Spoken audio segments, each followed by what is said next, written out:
Biden scrambles for savings, your news update, and we talk identification on this edition of Arbitrage News Weekend, starting right now. Hello and welcome to Arbitrage News Weekend for October 29th, 2022. I'm Joshua Stark. With time running out before the election, President Joe Biden highlighted his administration's push to crack down on so-called junk fees that banks and other companies charge their customers. The announcement comes after months of high inflation has eaten away at American savings and made the economy the top issue for voters. Biden was joined by Rohit Chopra, the director of Consumer Financial Protection Bureau, the nation's financial watchdog agency created after the Great Recession. The Bureau is targeting overdraft fees charged by banks, as well as bank bad check fees, which are levied against a bank customer when the check isn't valid.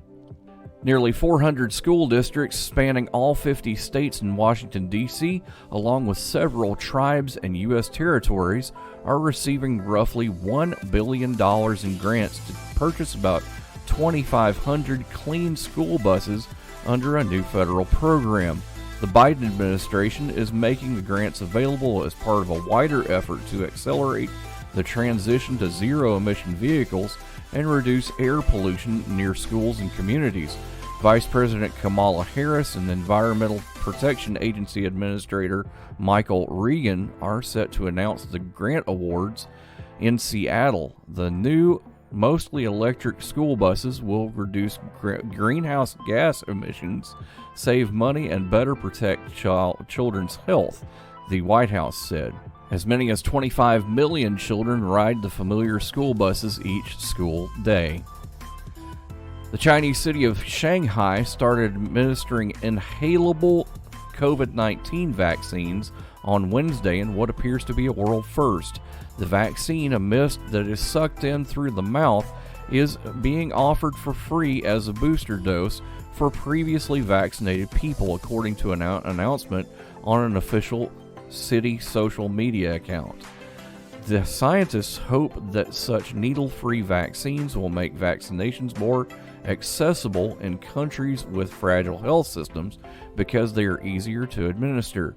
They also may persuade people who don't like getting a shot in the arm to get inoculated.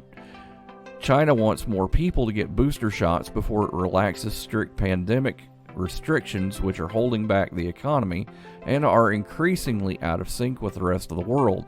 As of mid-October, 90% of Chinese were fully vaccinated and 57% had received a booster shot.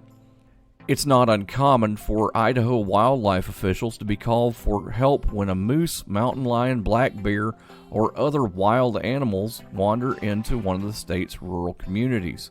But Idaho Fish and Game officials are asking the public for help with a particularly unusual find, a 3.5-foot alligator that was discovered hiding in the brush of a rural neighborhood about 40 miles west of Boise.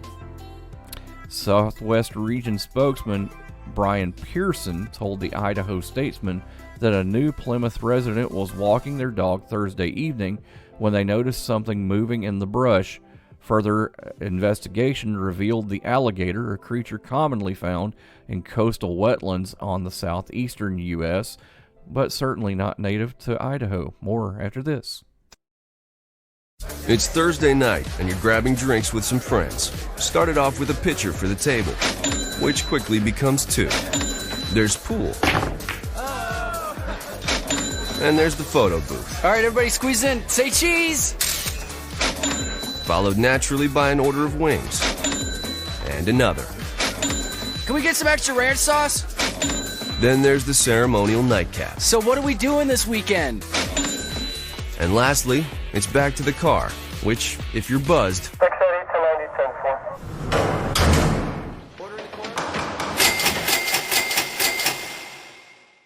could be the most expensive night of your life. Getting pulled over for buzz driving could cost you around $10,000 in fines, legal fees, and increased insurance rates. Nothing kills a buzz like getting pulled over for buzz driving, because buzz driving is drunk driving. Brought to you by the National Highway Traffic Safety Administration and the Ad Council. This week's ARBITRAGETrade.com blog includes pork. It's not for dinner in Cali, mosquito magnets, and we talk about Japan actually catching up to the rest of the world. I know, shocking, right? All this and more in this week's Arbitrage blog, available now at ARBITRAGETrade.com. Now let's go to the president and chief barbecuist, that's right, of Arbitrage, Mr. Royce Wells, for more. Royce, did you have your bacon this morning? Actually, yes, I did. I did too, and it was lovely. But apparently California wants us not to have the bacon that we really want. But then again, they consume 15% of all the pork in the U.S. Schweinhund? All right, so Sorry, had to. California had this thing called Proposition 12, where it impacted people in California, cleaner ways of raising pork for consumption and more environmentally friendly ways of raising pork for consumption. Raising pigs. Well, yeah. They're not just pork. Well, Don't objectify them, Joshua. it's ribs. Ribs. That's all I'm saying. So apparently California is trying to force their Proposition 12 onto other states, like, for example, Iowa and, states like that do pork production, where the pork they is do sourced. consume about 15% of it. I could see, like, hey, let's treat the pigs better. Let's make sure that they're cleaner. Make sure that they can't spread disease. So I think it might be good. Well, yeah, but it's not about that, is it? I don't know. No one wants stinky ribs. Think about this, though. They're one state trying to tell other states, like Iowa and Minnesota, who do most of the pork production in the United States, how to do their pork, man. You know? Texas. Oh, sorry. Oh, I don't Sorry. know what you're talking about. I heard nothing. You heard that? I didn't hear that at all. Oh, okay. So Onward. So here's the deal, right? Yes. You know, they put this Proposition 12 together, and they said, hey, this is how we're going to do this in our state. And basically, they're trying to strong-arm other states into going, this is a good thing. We want you to do this because, pigs are social animals, and, pregnant pigs need to be held in separate pens, and, that sort of thing. It sounds like good. PETA's coming this way. That may be a possibility as well. But here's the thing, right? Yes. What? Let's see what happens with this, because with Iowa and Minnesota in the crosshairs and 15% of pork being consumed in California alone, But what about the other 85%? I would figure that Memphis has got like that locked down, 80% of pork, We definitely barbecue a lot here. We so barbecue a ton. Come on, man. and it's not cows, I promise. I'm just saying. I mean, Beef ribs, they're okay, but pork ribs, have you had the brisket over there? not recently. I'm just saying, Okay. brisket's good too. Brisket is good. I'm not putting down brisket by any means. But we'll focus on this. We'll talk about this a little bit more in the blog at arbitragetrade.com. Go over and take a look at that. It's Ari's new article. And we'll be back in a moment on Arbitrage News Weekend. Stick around. Yep, that's all, folks. Hi, we're the Goo Goo Dolls. We're fortunate that we can give our daughters everything they need to grow and learn. But not every child can focus on classes and play dates. Nearly 13 million kids in the U.S. face hunger. That's 1 in 6. School lunch might be their only meal each day, and it's heartbreaking to imagine any child going to bed hungry. We're dreaming of a perfect day when kids can smile, play, and just be kids without worrying about where their next meal will come from. Feeding America is working to make that perfect day a reality. Each year, the Feeding America network of food banks rescues billions of pounds of good food that would have gone to waste. That food is given to families and children in need. Being a kid should be about doing things that make an ordinary day extraordinary. Learning to play an instrument, building a sandcastle, hosting tea parties. Hunger should never be an obstacle to growing up. You can help end childhood hunger in your community by visiting feedingamerica.org. Brought to you by Feeding America and the Ad Council. A new study finds that some people really are mosquito magnets, and it probably has something to do with the way they smell. The researchers found that people who are most attractive to mosquitoes produce a lot of certain chemicals on their skin that are tied to smell. And bad news for mosquito magnets: the bloodsuckers stay loyal to their favorites over time. If you have high levels of this stuff on your skin, you're going to be the one at the picnic getting all the bites, said study author Leslie Vosshall, a neurobiologist at Rockefeller University in New York. There's a lot of folklore about who gets bitten more, and many claims aren't backed up with strong evidence, said Vosshall. To put mosquito magnetism to the test, the researchers designed an experiment pitting people's scents against each other, explained study author Maria Elena de Obaldia. Their findings were published Tuesday in the journal Cell. They asked 64 volunteers from the university and nearby to wear nylon stockings around their forearms to pick up their skin smells. The stockings were put in separate traps at the end of a long tube where dozens of mosquitoes were released. They would basically swarm to the most attractive subjects, Maria Elena said. It became very obvious right away. Scientists held a round-robin tournament and ended up with a striking gap.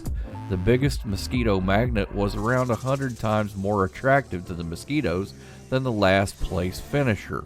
The experiment used the Aedes aegypti mosquito that spreads diseases like yellow fever, Zika, and dengue. Vosshall said she'd expect similar results from other kinds, but would need more research to confirm. By testing the same people over multiple years, the study showed that these big differences stick around, said Matt DeGennaro, a neurogeneticist at Florida International University who was not involved with the research. Mosquito magnets seem to remain mosquito magnets, DeGennaro said. Out of the favorites, the researchers found a common factor. Mosquito magnets had high levels of certain acids on their skin. These greasy molecules are part of the skin's natural moisturizing layer, and people produce them in different amounts, Vosshall said. The healthy bacteria that live on the skin eat up these acids and produce part of our skin's odor profile, she said. You can't get rid of all these acids without damaging your skin health, too, said Vosshall, who is paid by the Howard Hughes Medical Institute and serves as its chief scientific officer. But the research could help find new methods to repel mosquitoes, said Jeff Raffel, a neurobiologist at the University of Washington who was not involved with the study. There may be ways to tinker with skin by bacteria and change humans' tantalizing smells, he said.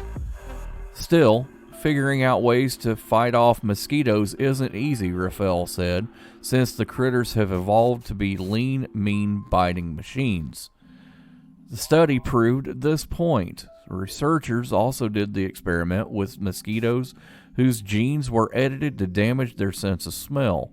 The bugs still flock to the same mosquito magnets. Mosquitoes are resilient, Vosshall said. They may have many backup plans to be able to find us and bite us. More after this. I'm going to go and get some off because, yeah, it's the South and we have mosquitoes. See you in a minute. Okay, so Sarah, I'm dropping you off at Emily's? Yep. And Josh, you're going to? Soccer, Dad. Soccer practice. Right. Oh, by the way, I just wanted to let you know when I pick you both up, I'll be wearing my short shorts. What? No! Yep, and my dorky dad hat, and I'm gonna do my dad dance for all your friends. They'll love it! Seriously? Why? Because I like my short shorts. Of course, I could be talked out of it if you guys would just buckle up your seatbelts without giving me a hard time. It's important to get your kids to buckle up for safety, no matter what it takes. And sometimes, all it takes is your parental powers of persuasion. Okay, we're buckling up. See, all buckled. Good choice. I'll just have to do my dad dance at dinner time. What? No! Do what you have to make sure your kids are wearing their seatbelts, even on short drives. Never give up until they buckle up. A message from the National Highway Traffic Safety Administration and the Ad Council. Visit safercar.gov/kidsbuckleup for more information. Royce, how's that Tesla coming that you were going to get? Oh, everyone's getting Teslas. You get a Tesla, and you get a Tesla, and you get a Tesla. I will take a Tesla, but man, when it comes down to it, I might not have a place to charge it up. Okay, we got to get you in Tennessee first. Okay, so here's the thing, right? And a friend of mine owns a Tesla Model S Plaid. I mean, come on, Alex. Excellent. Even a shout out to the guy. And an electric Harley, which is cool. So, electric Harley? Right? All right. Right? Sounds good. I like these things. Right? But see, here's the thing, all right? He has a house. He has a house, and he has ways of getting that infrastructure in. Now we have a surge of people trying to get electric cars that may not have that infrastructure. Access. So why can't they ask the owner, hey, can I add this to the house? Well, here's the thing, right? It's a renter situation, okay? I knew it. For example, my apartment, it has 4 separate apartments in it, all basically one circuit, you know. I had to ask to put a dryer in my house. Seriously. Wow. Those are usually on a separate circuit all by themselves. Yes, they are. Yes, they are. Because they're usually 220. They are. And we have a certain situation where, you know, electric cars can be charged overnight with a slow charger, and they generally come with that kind of equipment. But let's be honest, you need that fast charge, right? There's a thing called DC fast charging that could charge a car within 20 to 45 minutes, but slower charges take several hours. Level 2 is what they call that. And you know, level 2 is all around. You have chargers all over the place for level 2. But at your house, you only have the ability, if you're renting, 9 times out of 10, you have the ability to plug in that slow charger. I see the problem. So basically, you've gone out of town, you got in town, you came all the way from Jackson, Mississippi or Jackson, Tennessee. It's been a long drive, and now you have to wait it out because now you're literally homebound because you can't get back out on the road because the car is dead. Bingo. So most people have their cars plugged in overnight because it's a standard residential outlet. A lot of people who rent houses don't have outdoor outlets, nor do they have garage space to put an electric vehicle. And that's a problem. I would say they put the car before the house. Now, you brought this up before we started recording. Go ahead and explain what you're talking about. If you're going to buy a car that costs that much money, I would suggest you have a house first. Because I'm like, if I had to pick, I would definitely like the house versus the car.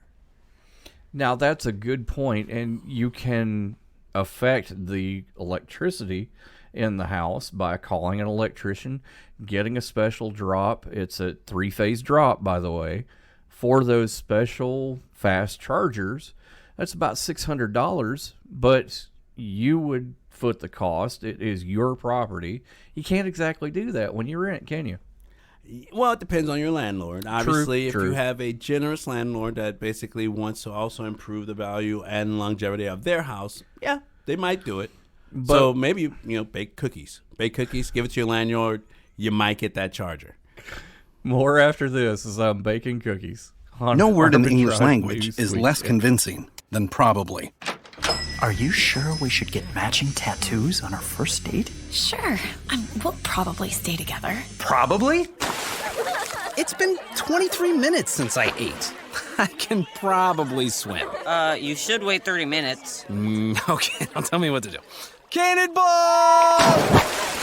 Cramp! Oh, I have a cramp. I can probably hit the green from here. Probably. Can I get a mulligan? Ready to go? Hey, are you sure you're okay to drive? Yeah, I'm pretty sober. Yeah, I'm probably okay. Probably okay isn't okay, especially when it comes to drinking and driving. If you're drinking, call a cab, a car, or a friend. Buzzed driving is drunk driving. A message brought to you by NHTSA and the Ad Council. The IRS said it is adjusting many of its rules to account for the impact of inflation, ranging from individual income tax brackets for 2023 to the standard deduction. The changes could mean tax savings for some taxpayers next year. The higher limits are aimed at avoiding bracket creep due to inflation, which can push workers who received annual cost of living pay increases into higher tax brackets, even though their standard of living hasn't changed. The IRS makes such adjustments annually, but this year's hot inflation means that many of the changes are more significant than in a typical year. Americans are struggling with stubbornly high inflation, which is eating into their purchasing power as average wage gains lag the sharp rise in prices. The higher provision thresholds could provide relief to some taxpayers who fall into lower tax brackets as a result, said Tim Steffen, the Director of Tax Planning with Baird, in an email. For instance, Steffen noted that a married couple earning $200,000 in both 2022 and 2023 could save $900 in taxes next year because more of their income would be taxed at a lower rate. Here are the changes announced by the IRS on October 18th, with the inflation-adjusted provisions taking effect for the 2023 tax year. Taxpayers will file their 2023 tax returns in early 2024.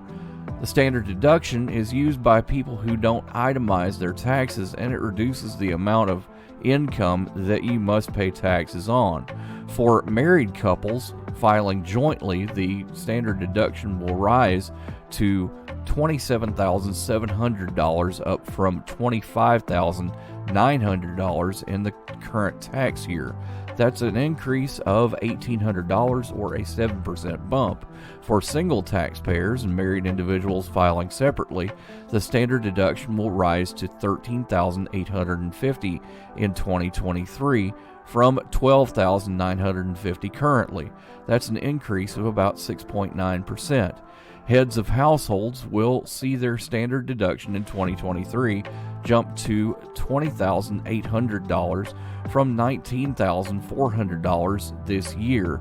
That's an increase of 7.2%. The flip side of this, though, is that it's going to be harder to itemize your deductions in 2023, Steffen said. That means your tax payments, mortgage interest, and charitable contributions are less likely to provide you a benefit next year. Most taxpayers take the standard deduction, especially after the 2017 Tax Cuts and Jobs Act enacted a more generous deduction. Only about 14% of taxpayers itemize their taxes after the passage of the tax overhaul, or a 17 percentage point drop compared with prior to the law, according to the Tax Foundation. The IRS is boosting tax brackets by about 7% for each type of tax filer, such as those filing separately or as married couples. The top marginal rate, or the highest tax rate based on income, remains 37% for individual single taxpayers with incomes above $578,125, or for married couples with income higher than $693,750. The lowest rate remains 10%, which will impact individuals with incomes of $11,000 or less, or married couples earning $22,000 or less. More on this at arbitragetrade.com. Back after this. Why was the basketball court all wet?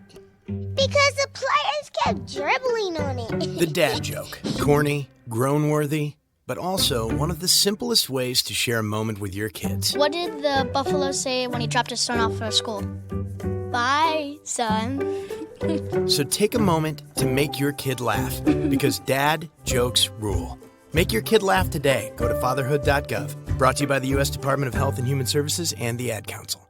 Adopt US Kids presents What to Expect When You're Expecting a Teenager. Learning the lingo. Jelly. Jelly adjective. Jelly is a shorter, better way to say jealous, as in Chloe, I am like so jelly of your unicorn phone case. You don't have to speak teen to be a perfect parent. Thousands of teens in foster care will love you just the same. Visit adoptuskids.org, brought to you by the U.S. Department of Health and Human Services, Adopt U.S. Kids, and the Ad Council. Royce, did you know that we celebrated around 80 years with Social Security this past August 14th? See, they said it was going to fail immediately. Yeah, but see, here's the thing, right? We use Social Security number. We have a what is it like 8 digits or 9 digit Social Security number? 901-867-5309. That's Jenny's Social Security number, man. Wait, we don't talk about that. That's Jenny's phone number, actually. Oh, you caught on too quickly. Okay, so that's kind of the idea, man. Oh, okay. We have had Social Security ever since FDR and a New Deal, and we have used it for basically anything, right? Anything you want to sign up for when it comes to banking or loans or credit. Yep, that's how they track you. Anything having to do with our health system, it tracks through our Social Security number. Well, Japan is trying to catch up on this, calling it digitization, and they've had this around ever since 2016. Now, keep in mind, this is a country that's about 60% of the people are over 60, and boomers. Check this out, though. They still use fax machines for banking transactions. They still use floppy disks in the government. You have to conduct much of the business that you want to do in person with cash. Some of the governmental things that you have to do require an incon, which is a seal that you have that's your signature, basically, and you have to stamp forms and official paperwork. Excellent. We're going back to the 70s. Yeah, and the thing is that they've Maybe been they're just stuck. being retro. Well, they've been stuck in this for a while. You take a look at Japan and you see robots and lasers and da-da-da-da-da. But no, Japan is very old-fashioned in a lot of things. And this is... Change is hard. One of those things that they're old-fashioned with. Well, they're changing to this thing called My Number cards, which is basically a Social Security number, has your picture and a chip in it. And a chip. So they can not only track you, but they can, I like it. It links to your driver's license and your public health benefit plan. But do they have public health? Yeah, they have public health. They have public health. Yeah. That's pretty nice. I like these things. They've had public health insurance for a long time. They're going to discontinue those old cards in 2024, so that's why this is coming up. Okay. Yeah. Probably with the pass of the real IDs that we're getting too. Hey. Well, we do have our flavor of enhanced ID that's coming. Well, that's here. And the thing is that Japan, back when we first had Social Security, it was the New Deal, it was FDR, everybody was gung ho, and nobody really questioned it.